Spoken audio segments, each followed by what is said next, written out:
Assalamualaikum warahmatullahi wabarakatuh. Pada video kali ini kita melanjutkan pembahasan materi tentang pengetikan gaya koran. Di mana video sebelumnya itu kita sudah membahas tentang fasilitas Dropcat. Terlebih dahulu kita aktifkan aplikasi. Nah, di sini kita membuka file dari pembahasan program atau dari pembahasan fasilitas Dropcat. Kita lanjut untuk pembahasan tentang pengetikan berkolom atau pengetikan gaya koran. Pengetikan berkolom atau pengetikan gaya koran, ini kita membagi sisi halaman menjadi beberapa sisi kolom ketikan. Nah, sebagai contoh, kita blok paragraf yang kedua.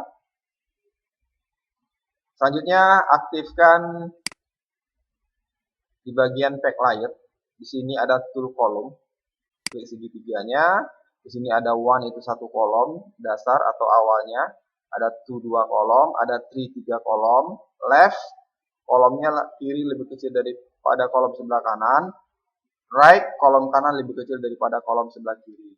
Nah, untuk pengaturan selanjutnya itu kita klik tombol more column. Ya, pada more column di sini ada preset, ya tinggal kita pilih two kolom atau dua kolom. Di sini ada namanya number of column. Pada number of column ini kita disuruhnya untuk menentukan berapa jumlah kolom. Nah, kalau kita butuh 2, 3, barangkali sudah ada tersedia di atas, tinggal kita pilih. Seandainya kita butuh umpamanya 4, pada preset tidak tersedia, ya di bagian number of column kita tentukan 4 kolom. Ini sebagai contoh di bawah ada preview, jadi 4 kolom. Sementara kita butuh 2 untuk sementara ini. Lalu di sebelah kanan ada line between. Pada line between-nya ini gunanya untuk membuat garis pembatas antar kolom. Coba kita centang. Ya, di sini sudah muncul garis pembatas. Nah, di bagian bawah dari number of column tersebut ada width and spacing. Width itu lebar, spacing itu jarak. Ya, jarak antar kolom. Yang pertama ada call. Ada call ini artinya kolom, ya. Yang aktif adalah kolom 1, ya, karena dia ukurannya sama lebar, baik itu kolom kiri dan kolom kanan ukurannya sama, maka kolom kedua tidak muncul, tidak aktif.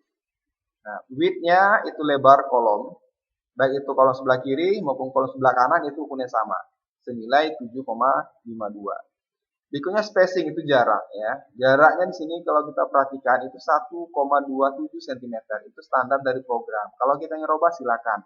Mungkin kita butuh 1 cm jaraknya atau 2 cm tergantung kebutuhan. Selanjutnya di bagian bawah, di situ ada namanya equal column width, ya. Istilah dari equal itu adalah sama, ya. Sama dengan. Di sini dia sudah checklist, otomatis dia ukurnya sama antara kolom kiri dengan kolom sebelah kanan. Nah, di bagian bawahnya ada apply to. Pada apply to ada namanya selected text. Ini berarti untuk paragraf yang di blok saja yang akan dibuat atau yang akan diproses 2 kolom. Kalau kita pilih Word dokumen, itu akan membuat, ya 2 kolom untuk semua dokumennya atau untuk semua paragrafnya. Nah, kita yang selected text saja, lalu kita oke kan, ya, sehingga muncul 2 kolom dengan adanya garis pembatas. Selanjutnya kita blok paragraf yang ketiga. Paragraf yang ketiga sekaligus ini merupakan paragraf yang terakhir, usahakan bloknya pas, jangan sampai berlebih. Kalau bloknya berlebih, ini akan terpengaruh nanti. Ya, terpengaruh, bisa jadi tidak sesuai dengan kita inginkan kolomnya atau hasilnya. Oke, setelah kita blok, kembali ke tool kolom, pilih more kolom, lanjut kita pilih left, kita abaikan saja. Nah, di sini sudah aktif kolom keduanya. Nanti kolom pertama itu 4,6 cm, kolom kedua 10 cm. Jadi dengan ukuran yang tidak sama, maka akan muncul 2 kolom dengan ukuran yang berbeda. Lalu kita oke kan. Nah, di sini ada perbedaan antara kolom yang ada garis pembatas dengan yang tidak ada garis pembatas. Nah, itulah kira-kira untuk pembahasan materi tentang pengetikan gaya koran atau pengetikan berkolom. Saya kira cukup.